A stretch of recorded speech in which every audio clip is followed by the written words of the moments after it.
I never really focused on being the first Black female. Someone literally had to sit me down and like shake me and was like, do you really know what you did? Do you know the history that you just made? And after that, I started to say, oh, wow, this is bigger than myself. This is impact that really touched my spirit after that. Brothers and sisters,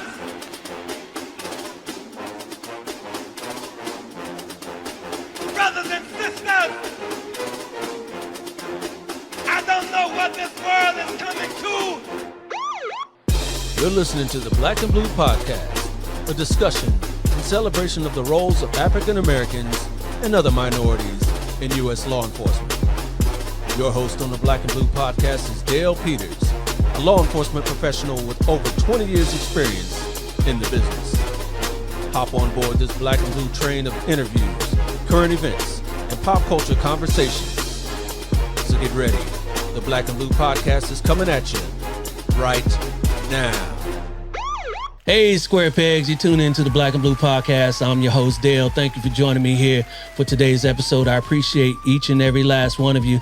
Let me remind you, please, first like and subscribe to the show on the Black and Blue Podcast YouTube channel or whatever podcast platform you hear me right now. And make sure you click on that icon bell on the YouTube channel so you don't miss any new content that I drop. Also, check out the Black and Blue Podcast social media pages. You can find us on Black and Blue US on Facebook, YouTube, Twitter. We're all over the place, just not TikTok yet.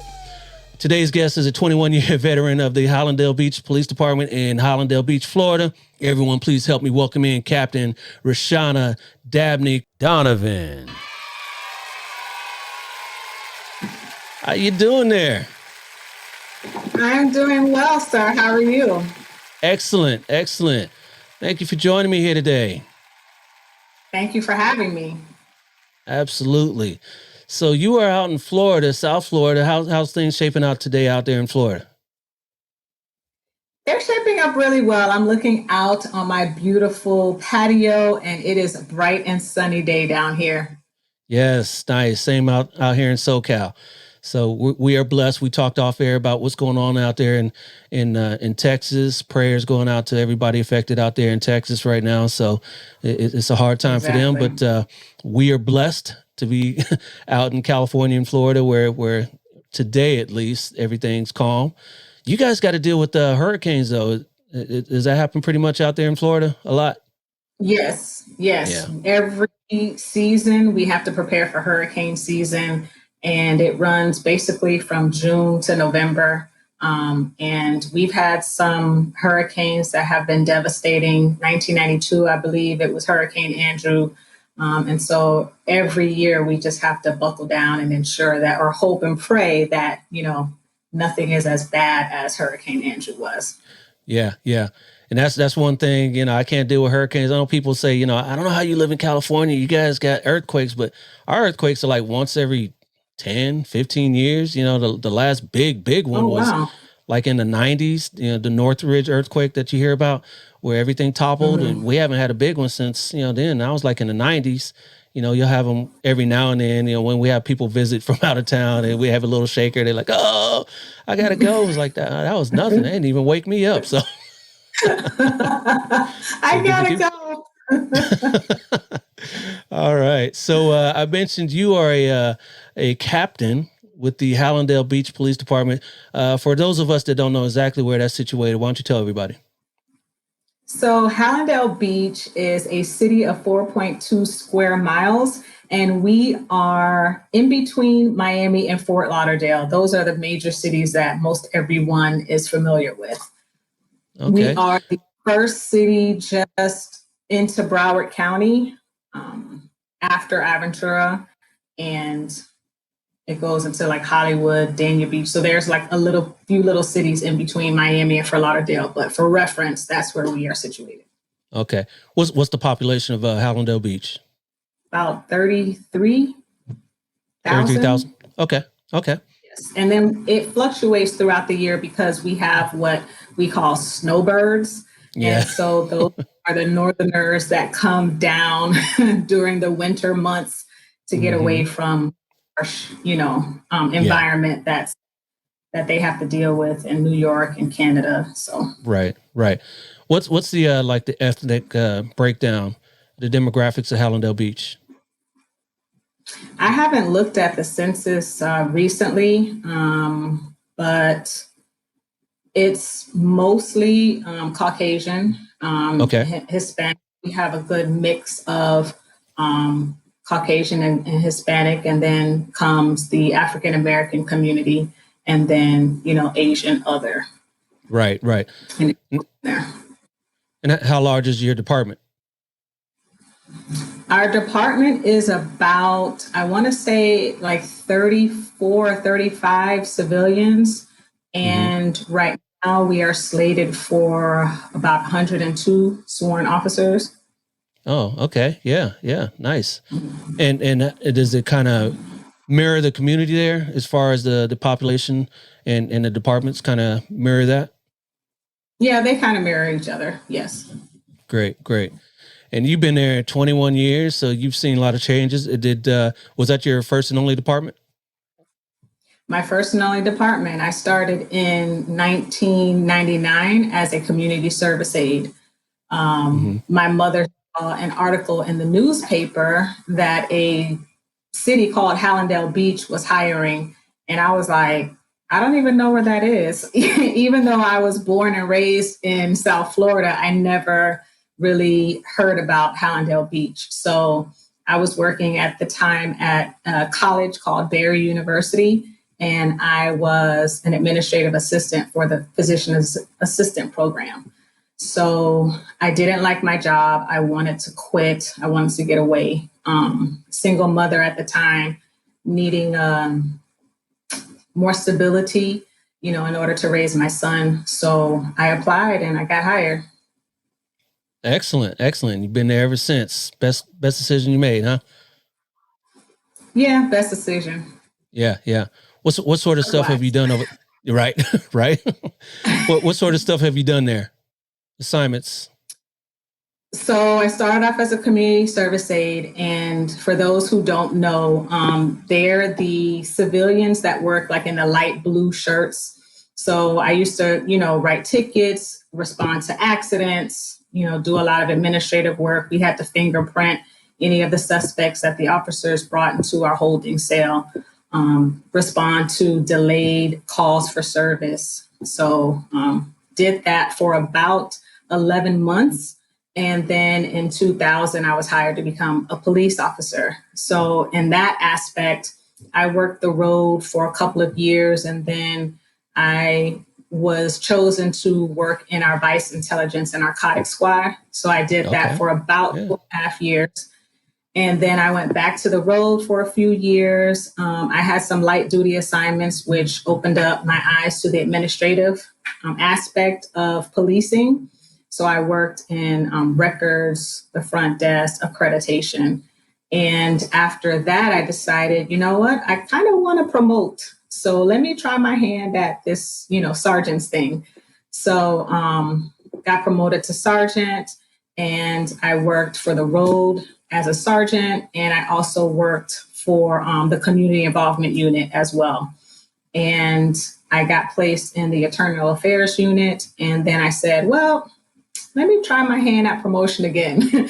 So I tested for the position of captain. And once I was promoted, I went back down to the road for a few years. And now I am in professional standards.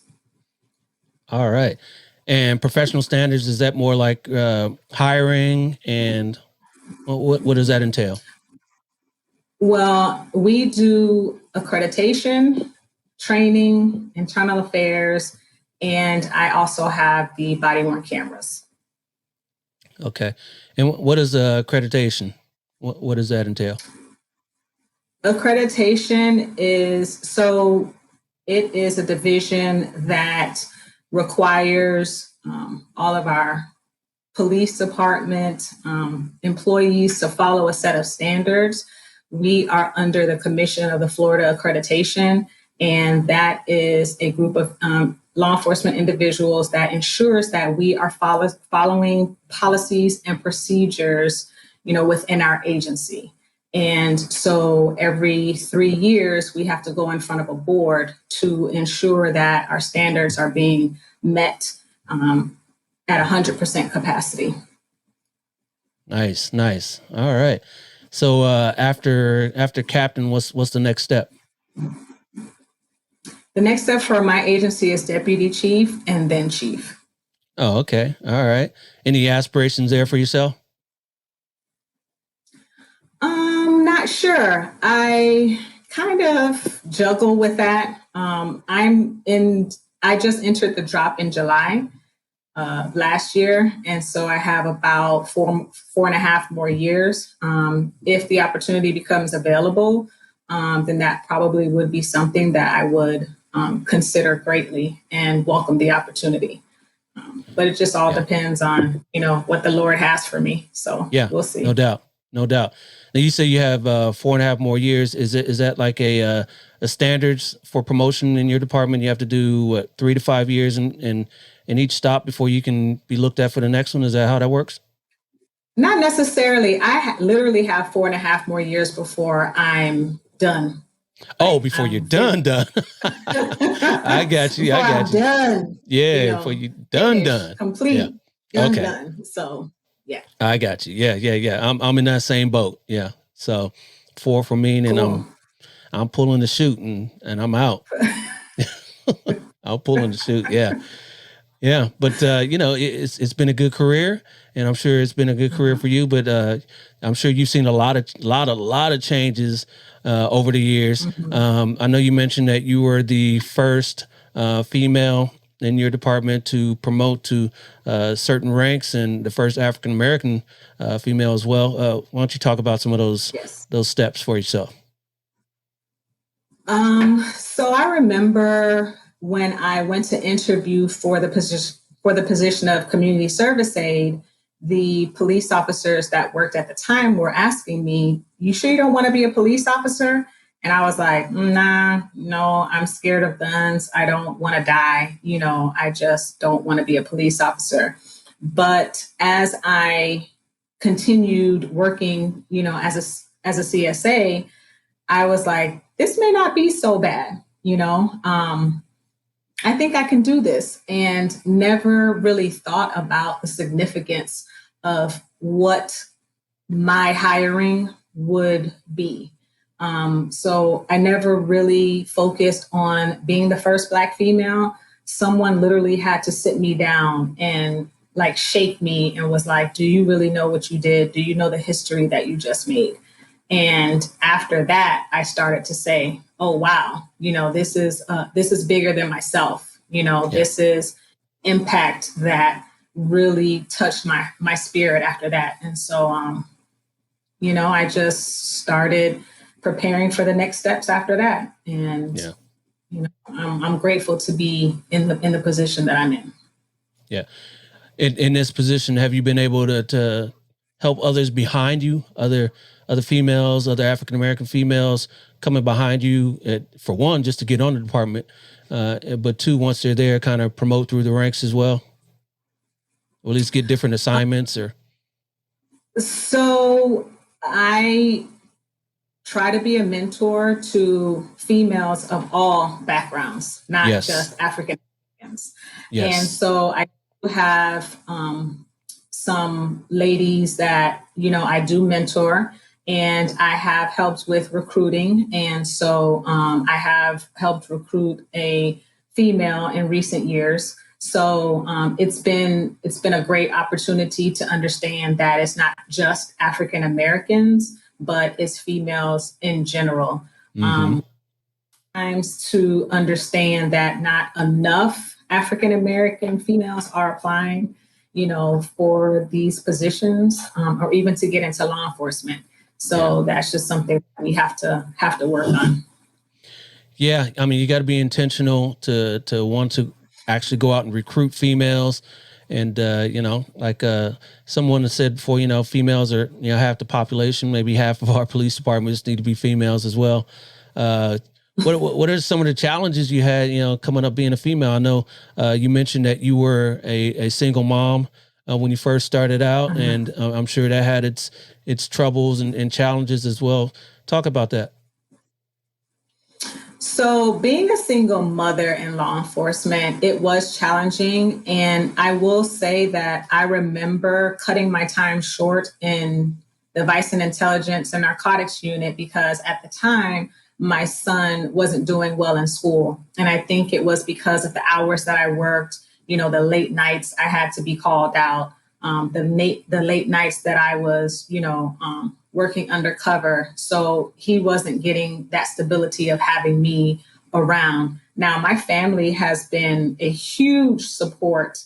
My parents, who are both still alive, my sister, they really helped out when I first started in law enforcement. They would babysit and ensure that, he was taken care of. So being a single mother, even though I had its challenges, I did have some help. And so I tried not to let that get in the way, of my home life and my professional life, because I wanted my son to see his mom was doing, especially in a male dominated environment, Yeah. There has been some experiences that were negative as it related to, my gender, but you overcome, you really focus on what your mission is and what your purpose is, and you continue progression and you continue moving forward. So no matter what challenges I faced, I always tried to look at the positive side and the bigger picture, and I just kept going.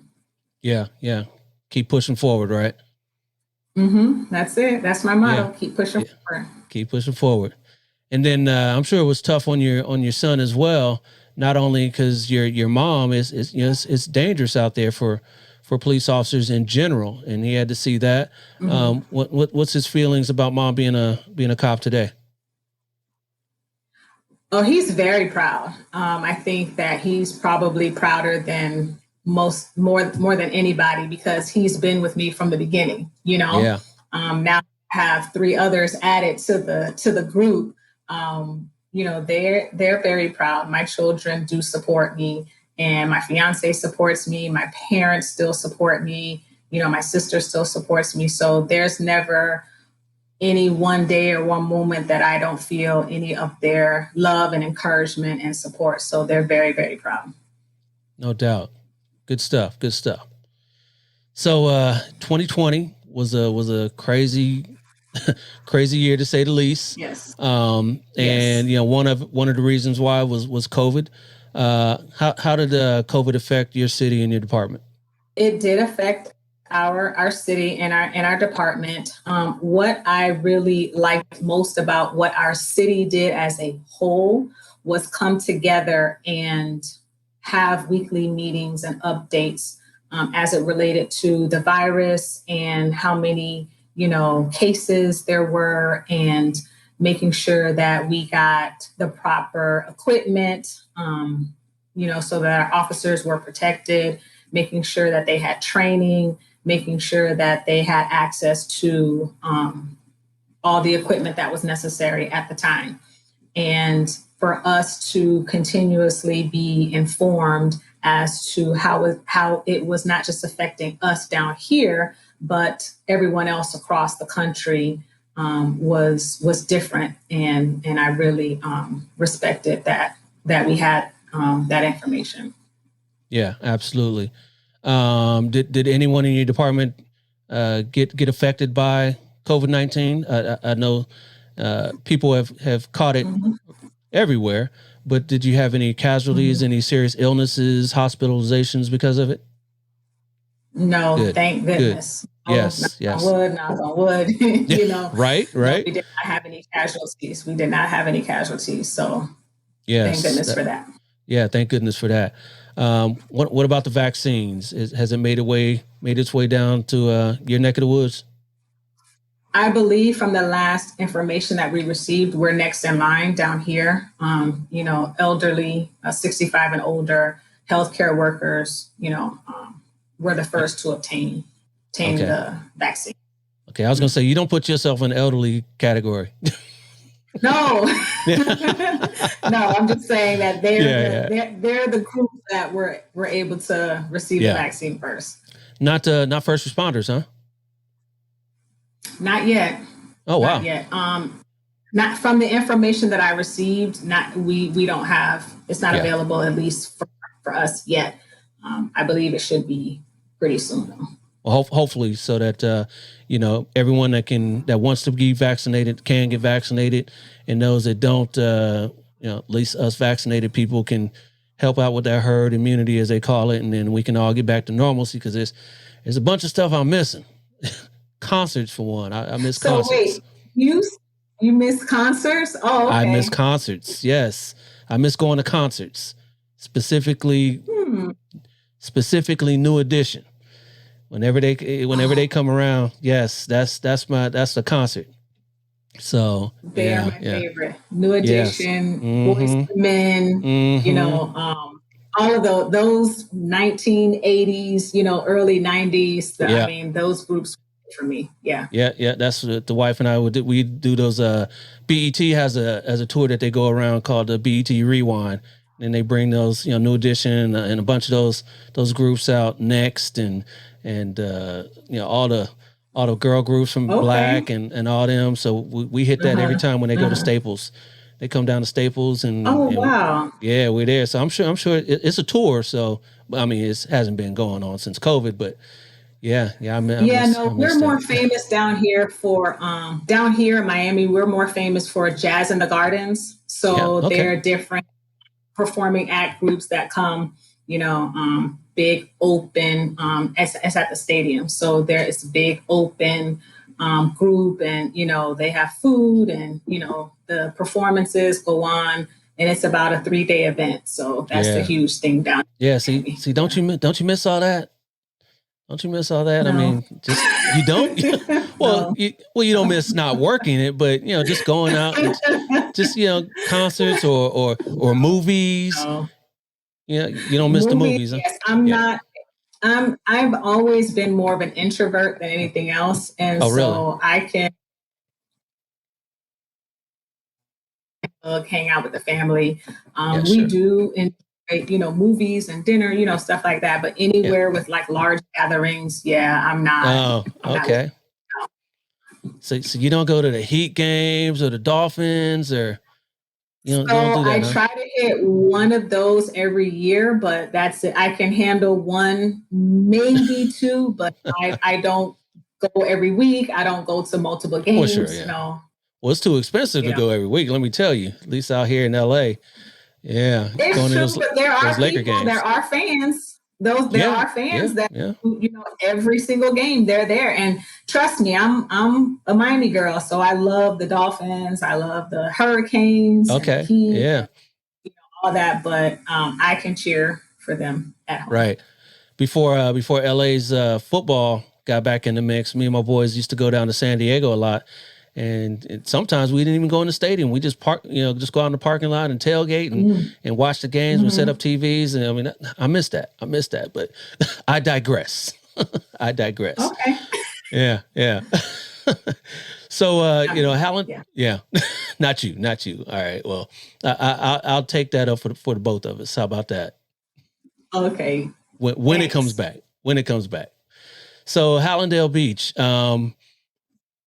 like I said, another thing that affected all of us in law enforcement this past 2020 was BLM, specifically with George Floyd and Breonna Taylor and all those other incidents that happened in 2020 and before that.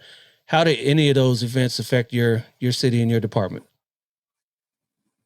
They didn't have a major effect on us. We probably had 2 or 3 small protests. They did not get out of hand. They weren't violent or, anything like that. So it was more of a personal effect than, a community effect. Not to say that us as a community weren't affected, but it did, Fort Lauderdale and Miami, those bigger cities. Yeah, yeah. How did it affect you personally when you let's say the George Floyd incident, when you saw that coming across your screen, across your timeline? What were your thoughts going through your head? I had a lot of thoughts, and I don't think anybody in law enforcement could sit here and agree that what happened, and it was not okay. In my opinion, that was a murder that happened live on television. And it's unfortunate that that situation did occur, because then everything that happened after that, it seemed, it put a target on law enforcement officers who really are out here doing the right thing and serving the community, and treating people well, and making sure that when we put on our uniforms, we're upholding our oath. So yeah, George Floyd, even now, Yeah. It upsets me even to this day. It upsets me to this day. Yeah. It just played out, like you said, live on television. It was right there for everybody to see. And we all know, as Black people, things like that have been happening, all the time for years and years, and then kind of shocked the consciousness when it was out there to be seen for everybody live this time. There's got to be some changes, and police reform. That's the new word, reimagining and defunding and all those sorts of things. What are your thoughts on those? Defunding the police. Honestly, we don't have enough funds, Right? We don't have enough funds to do the things that we need to do. And I'm talking about as a whole. I'm not talking about for a city of Hallandale Beach. I'm just saying, for trainings and more equipment. And, we're the ones that everybody calls to respond to everything. We have to respond to the mentally challenged. We have to respond to juveniles. We respond to deaths. We respond to domestic violence. So we are pulled in various directions, and we are not upholding the law. We're counselors, we're teachers, we do everything from sun up to sundown. And there is a lot that is asked of us. And so we do need more help. We do need more training. We do need more money. Now, maybe an allocation of sources as far as the community is concerned would be a better term for that, Right. I just don't like the term defunding the police. Yes. So that's thoughts on it. And I think, and I'm hoping that that's what they mean when they say defunding the police. That was the wrong term that they came out with. But when I'm hearing them explain it, it's more along the lines of reshifting or reallocating some funds, not all funds. But on the flip side, they also say police officers need to be trained. Well, training ain't free, right? So, if you're shifting these funds away from departments that need to be trained, how are they going to get that training? Exactly. And training is so important from the time we set foot in that police academy until the time we retire. We should be constantly training. It should never be a once a year thing. It should be throughout the year, continuously. I'm a 21-year veteran, and I still learn. I still have a lot to learn. And training is essential. It is essential to law enforcement agencies everywhere. Yeah. And, sometimes trainings get laxed because, there's no funding or what have you, and we got to think of innovative ways in our own departments to do it in-house for free, a lot of online stuff. And that's one, I wouldn't say a good thing, but that's the thing that came out of COVID. A lot of businesses, a lot of organizations learned how to do things virtually now. So a lot of our trainings are done virtually now. So maybe that'll help with training, Yeah, it does. I mean, we're in an age now where technology is huge. So there are various platforms to utilize in order to get, trainings into organizations. So yes, we have done a lot, some virtual trainings. I've attended a lot of virtual trainings. We've done trainings through our Power DMS system. So there are a multitude of ways to learn and obtain knowledge. So one thing I want to see though is there's trainings on, maybe how to track an IP address, or, all those sorts of things can be done virtually. Yeah. But how do you do, like say defensive tactics, or how do you do de-escalation virtually? I'm sure that's tough because you're not hands-on. You can't really deal with the scenario online, or can you? I mean, it's kind of tough. That's what our kids are learning as well. It's kind of tough to do a lot of this virtual learning, but it's the new age, and we gotta adapt, right? Yeah, I mean, I have two young ones that are still in school, and virtual learning is hard. I mean, I look at some of their stuff like I can't help it. I have no I have no clue what this is. I have no clue what your teacher's trying to get you to explain. But I'm going to sit here and I'm going to try to help you. Right. If you get a D or a C on your project, I'm sorry. Yeah. No, but you're right. And we have, thank goodness, we have an agency that has a training simulator. So, we're able to go into the training simulator room, and play out scenarios on the big screen. And, try to see how we will react to different scenarios and things that are thrown our way. So, if agencies are able to afford something like that, that would also aid in the system in their training as well. Yeah, no doubt. Excellent. And going back to the kids and helping them out with their homework, this new math. What was wrong with the old math?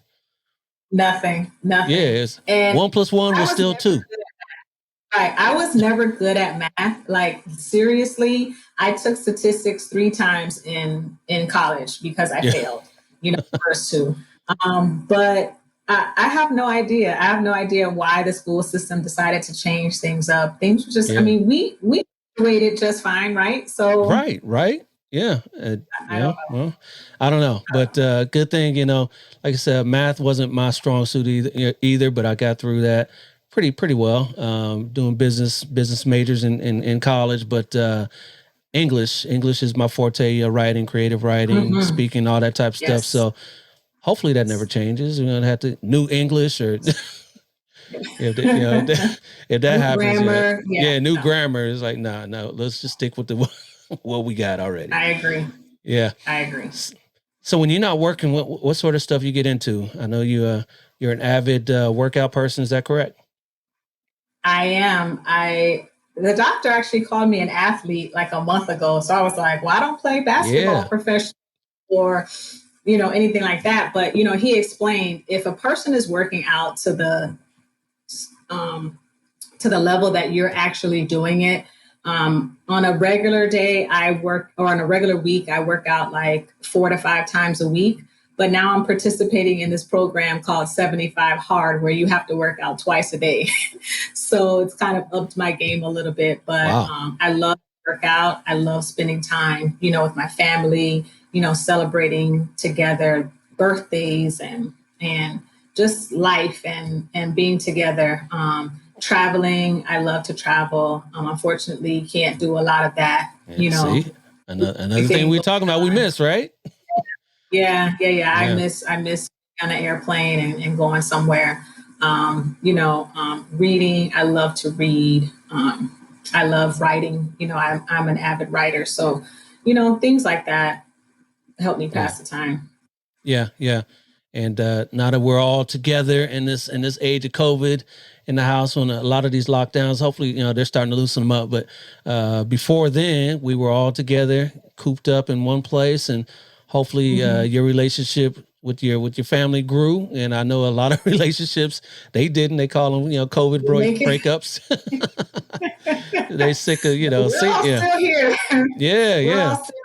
This is a family here. So we're all still together. We're all still here. We, my older 2 children, they still live in the home. So we're not kicking them out anytime soon. They can stay as long as they want, so yeah, we're all still together. Yeah. It's just like that shirt. That's Black excellence right there. That's right. Black excellence. Get the family. That's what we got to get back to. I know, a lot of that has kind of fallen by the wayside over the years. In this American culture, my wife is Hispanic, and in her culture, taking care of your elders is one thing you must do. You must do. So her mom is always with us, and sometimes when we go on vacations, her mom is with us. And no, I love her mom, but you know how that goes. But you got to take care of your elders. I do. Yeah, because my fiance is Colombian, and Yes. so in the Hispanic culture, from what I experienced, they're very close. I mean, it's almost like every weekend is a celebration of something, or just a gathering, something. And that takes some getting used to, but it's cool because his family is really sweet. His parents are awesome. Siblings are awesome. So, and his nieces and nephews. So we all get along. We all love each other. They don't come on vacations with us, but I recommend it. I recommend it. We are very close. Now I got to pick up on my Spanish now, because while I can understand most of it, I'm not able to converse. So I need to really buckle down and learn how to speak Spanish. Yep. Same here. We're both in these Spanish immersed communities in Florida, South Florida, and Southern California, and you got to know these languages. So at least enough to get by. Enough when you're working and say "Manos arriba," and you got to know more than that, right? I agree. You got to know more than that. All right. So what's on the plans on the scoreboard for Roshana Dabney coming up in the next 5 years? I know you're going to be retired. You said you got 4.5. What's the future look like for you? I'm leaving my future open. I think that there's a realm of possibilities and opportunities that will present themselves. I, as of late, have been really wanting to go back to my first love, which is acting. So I'm trying to see how that will work for me. I have some reservations about it, but I'm kind of thinking about trying to try my hand at acting professionally. And if not, then, if something becomes available administratively for law enforcement, I wouldn't be opposed to that. I do have an organization that I head with my fiance. We founded Crossing Blue Bridges Incorporated, and that is an organization where we are bridging the gap between law enforcement and the community. So pre-COVID, we were visiting schools and making sure that, we were visible, dealing with the youth and after school programs. We were making sure that they had food, and we would accompany them on their field trips so that they can see the positive side of law enforcement. So if that takes off, we're gonna want to grow that. So there's a couple of possibilities that I have that I can get into. So all right, all right. Best of luck on that, because we need more positive influences out there for law enforcement, and however we can bridge that gap, we need every hand on deck, all hands on deck for that, right? Agreed, especially nowadays, because it's so difficult, when you have instances like George Floyd and Breonna Taylor. Now it seems like people look at us more with a side eye, than arms. And I think it's gotten a little bit tougher, at least from my experience. I'm only talking about my experience. But hopefully we'll get back to, people trusting us a little bit more and knowing that we're coming with pure hearts, and we only want the best for you, not the worst for you. So right. And that comes with and some intention that on our part, we got to go out there and engage, and not be defensive when people are talking about, the police. There's got to be some trepidation. Who wants to be talked about all the time in a negative light, of course, but so we got to be thick-skinned. Yeah, that's what they say, how law enforcement is, be thick-skinned, and just roll with it, and take those suggestions and roll with it and come up with better solutions. And hopefully we can do all that together, right? I agree. It takes an entire community. What do they say? It takes a village to raise a child. Takes a village. So, yeah, it takes a village. It takes an entire community. It can't just be one-sided. We all have to want to work this out, and we all have to want to work together to see efficient and effective change. And that's still my hope, regardless of what's going out in the nation and in the world. That's still my hope, is to create effective and positive change. All right. I'm sure it'll happen at some point. Let's just keep pushing forward, like we both we said earlier, right? All right, Captain. I appreciate the talk today. This is real fun. Got some good insight on you and what you don't like, which is crowds. You don't like concerts, don't like I guess you can. I'm seriously that person, and this is pre-COVID. And hand to the Lord, if someone sneezed in an aisle, in a grocery aisle, and I'm coming down that aisle, I would literally back up and hit the other aisle because I'm just. I agree with you on that. Yeah. Or if someone's standing in line too close to me at the bank, I'm like, I just feel, it's just, I feel trapped, and they're trying. So I don't like crowds. I don't feel comfortable. When people sit next to me in the movie theater, I have to get up and have at least one seat in between us. So I've always been like that, and it's nothing offensive toward anybody else. That's just my own quirk. And well, all right. Well, you can enjoy the concerts and the movies from home, and then when they open back up, I'm a big movie buff. You could tell behind me here, all these characters behind me. I'm a big So I'm a big movie buff as far as superhero movies and all that. So when they open up, that's I'm gonna be in there. So let's do this soon. I'll be in the matinee. I'll be in the matinee when there's less people. No doubt. No doubt. All right. So before I let you go, though, I do have a game to play with you, a trivia game, and this game is called Black or Blue, Black or Blue, Black or Blue, Black or Blue, Black or Blue, Black or Blue. All right, this game is called Black or Blue, and your category today is called Look Ma, I'm on TV. Look Ma, I'm on TV. That's going to be television characters. I'm going to give you a name of a TV character, and you tell me, is that character a black civilian? Is that character a blue?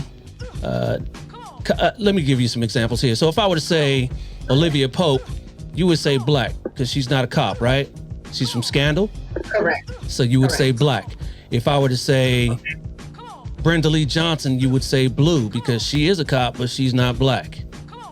Okay. Right? Black or blue. But if I were to say Anita Van Buren, you'd say black and blue because she's black and a cop. Gotcha. All right, you got that?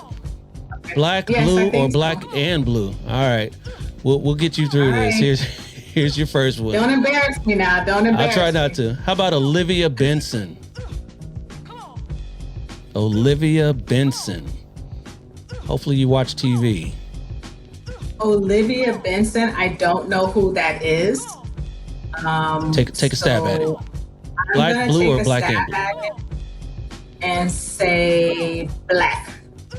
You would be wrong. That's Olivia Benson from Law and Order SVU. She is blue. I don't watch that show. All right. How about your next one here? How about Lydia Adams? Oh, really? Lydia Adams? You got to know this one. This is our queen. This is our girl. She's getting all the accolades right now. But that's the actress. That's the actress. You don't know the take a stab. Take a stab. I don't know the name. You don't know the name. Black and blue. See, you guessed that right. Oh. Black and Blue. That's played by Regina King on the show Southland. I don't know if you ever watched that. That was a good show. I did. I don't remember her name being Lydia, but yes. That was her name. All right. We got you that one. How about your next one here? How about Dee Dee McCall? Dee Dee McCall. Dee Dee McCall. Black? Oh, sorry. Yeah. She is blue from Hunter. I don't know if you ever watched that show back in the 80s. Remember Dee Dee? I was little, but yeah. I remember some of it. Yeah. Reruns. It's Nick at Night. No. All right. This is gonna be rough then. We only got a few more here. Only a few more here for you. Only a few more for you. See, that was played by Stephanie Kramer on Hunter. How about Rainbow Johnson? She is black. She is black, yes. From the show Blackish, played by Tracy Ellis Ross. All right. How about Lola Carmichael? Lola Carmichael. I don't know. Come on. Take a stab. Just, you got three choices. Black and blue? Black and blue would be incorrect. She is from All Rise, that TV show where she's a judge. So she's in law, but not as a law enforcement officer. All right. Never seen that show. Me neither, but I've seen the commercials. How about Rosalind Russell? Rosalind Russell, they called her Roz on this show. Oh, really? Really? Really? Roz. Roz. I guess she's black. Is she a law enforcement officer? I don't know. But I'll say black and blue. See? You'd be guessing correct. Okay. And I don't know if you remember Night Court. I remember Night Court. Marshall Warfield, yeah, that was her, Rosalind Russell. All right. That would be tough to remember that name, I know, but I had to. Yeah. I had to kind of. And if you notice the theme here, these are all females, correct? So far, right? Correct. All right. So Here we go. I like it. Here's your next one. How about Claudette Wims? Claudette Wims.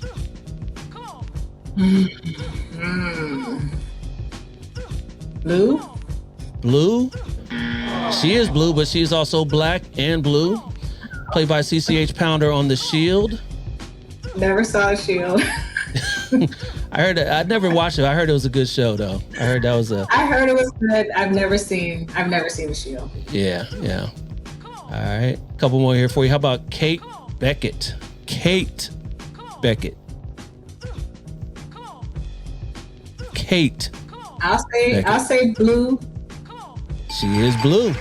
Did I give you a hint there? I give you that hint there. Did. Thank you. That's Stana. Me neither. That's Stana Katic or whatever on the show Castle. Two more here for you. How about Lisa Turtle? Okay, so this was an easy one. Okay, thank you, Jesus. She is black. She is black. From Saved by the Bell, played by Lark Voorhees. So I take it that you used to watch Saved by the Bell when you were younger? I did. I love that show. And rest in peace to Dustin Diamond, who just passed away a couple weeks ago. Yes, rest in peace, yes. Yes. And your last one here, Desna Sims. Desna Sims is also black. She is also black. You know that show, huh? From Claws, played by Niecy Nash. I think you pulled it out here on the end, so we're going to call you the winner. Yay!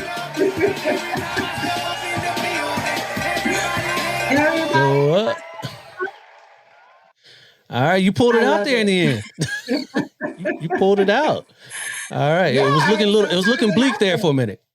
It was looking bleak there for a minute. Under pressure. Yeah, under pressure. You hit that last 3-point shot at the buzzer, and it's game. Yes. That's what they say. Shooters keep shooting. They could be 1 for 40, but they gonna take that 40-second shot, right? That's right. Exactly. All right. Yes. All right, Captain. I appreciate you coming on. This was fun.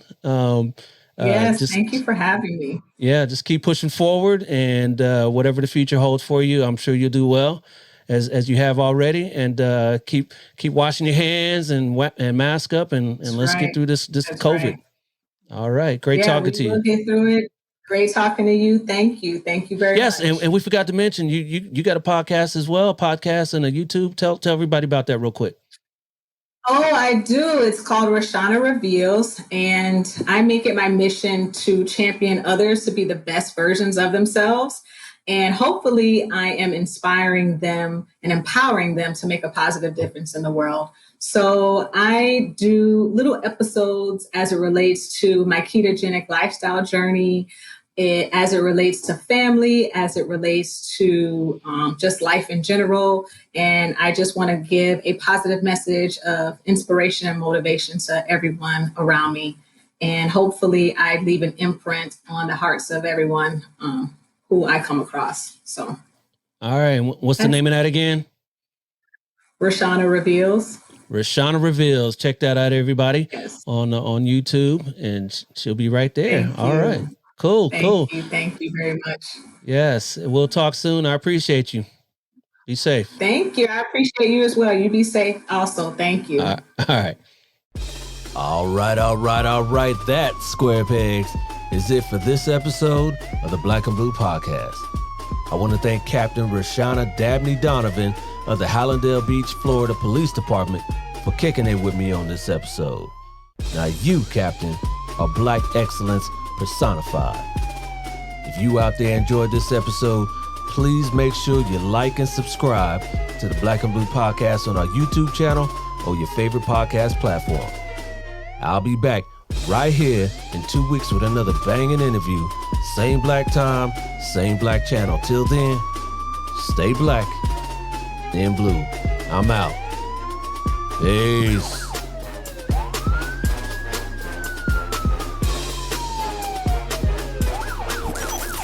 This has been a Maitre D Entertainment presentation.